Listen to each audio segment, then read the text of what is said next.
This ukulele is super out of tune. This ukulele is super out of tune. This ukulele is super out of tune. That's a song called This Ukulele is Super Out of Tune. Coming to iTunes very soon. Did you guys hear about Harper Lee? Harper Lee, author of The Kill a Mockingbird, national treasure.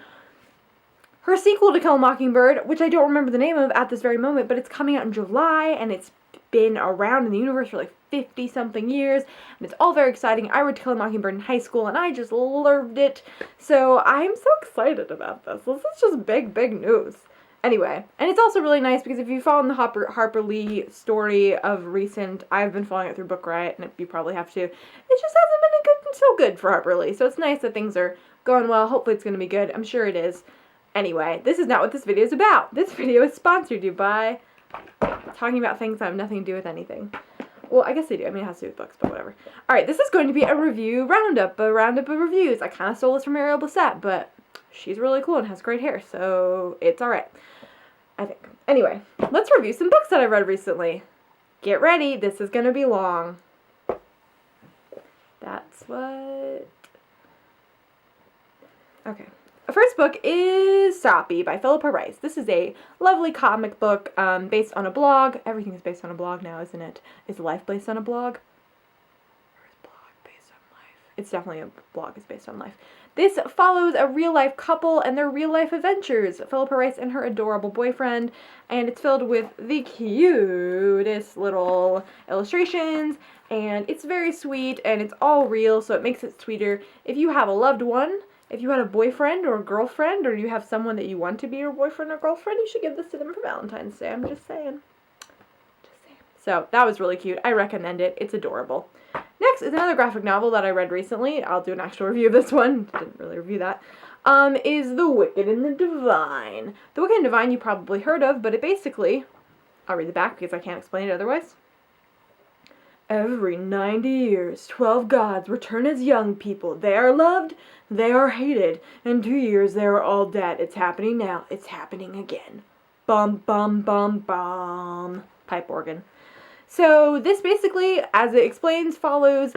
Well, not really follows, but it's about 12 gods who, every 90 years, their souls inhabit the body of teenagers, and then in 2 years, those teenagers are dead, and they have to wait another 90 years to do it again. And they basically, when they're on Earth, wreak havoc. And it's pretty crazy.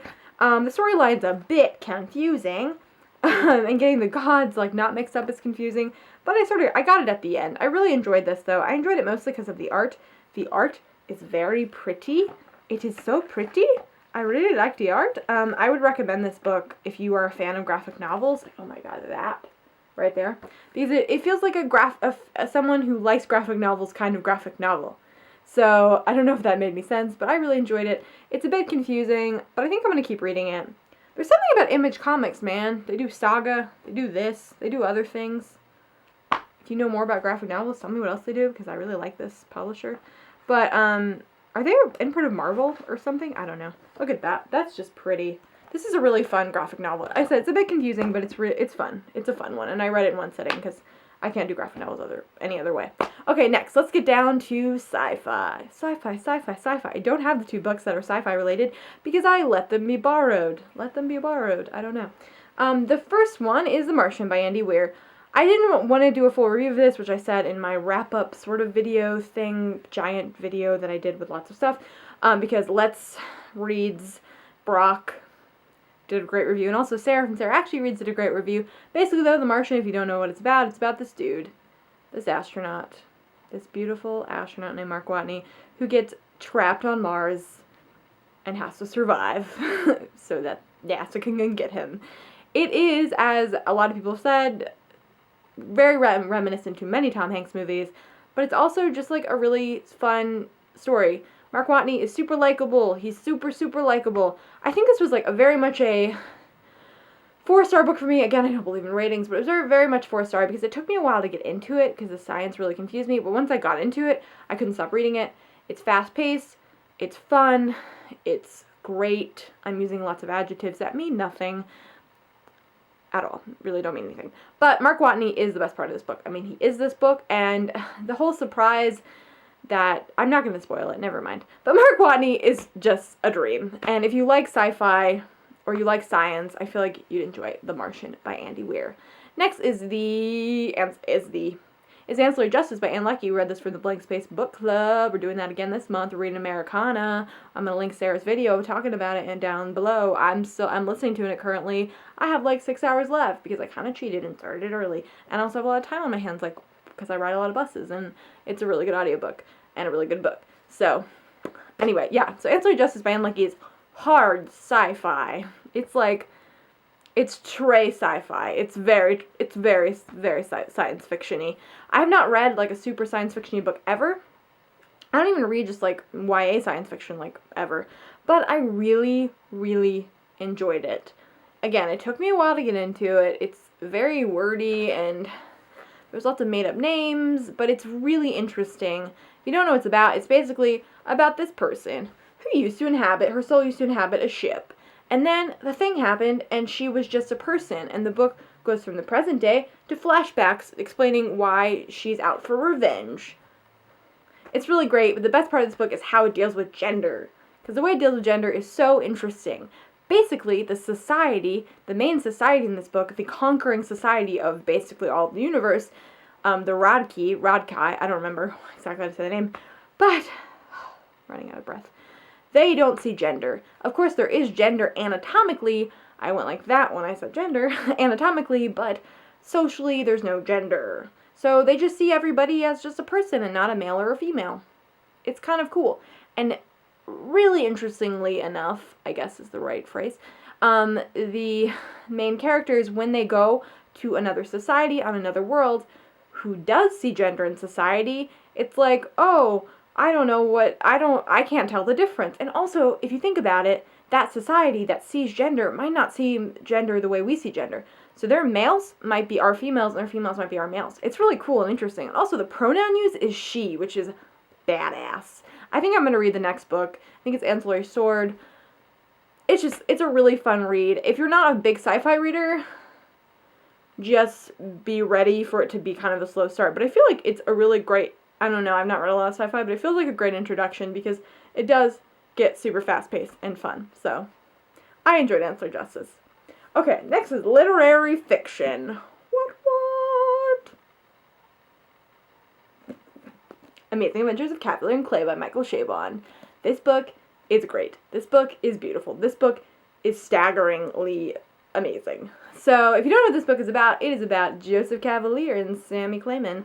They are cousins. It's set in the 1940s. They're cousins. Joseph is a refugee/immigrant from Prague. Prague has been in the story recently conquered or taken over by the Nazis, and he's Jewish. So he's like, his family's like, we need to get you out of here, and he finds a way that he's able to go to America via China, via Korea, via California, and he gets to stay and is staying with his cousin, Sammy Clayman. They're about the same age, from a very Jewish background, both of them.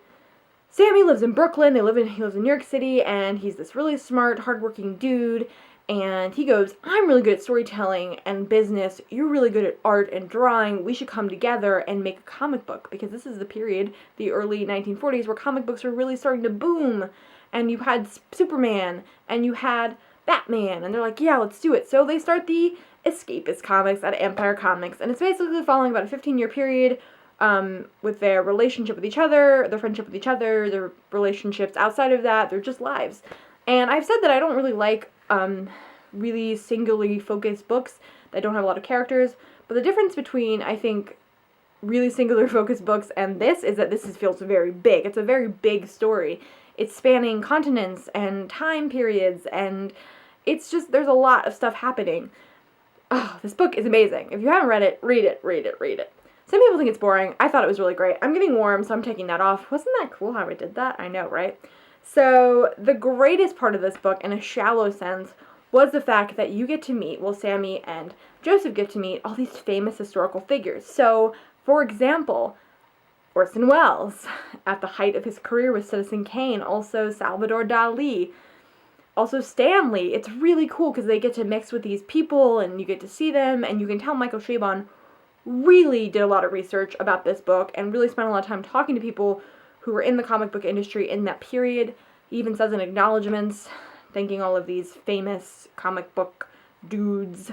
This book is so great, though, and it also deals with World War II in a really interesting way. You're not seeing World War II in a super upfront, like, Saving Private Ryan way. You're seeing it through Joseph's eyes and his really singular experience with his family being in Prague, his Jewish family being in Prague, him being in America, and then him going to war in a very remote part of the world. And it's really heartbreaking and sad and beautiful. This book has a lot of moments where you're just like, oh my god, this is horrible, this is so sad.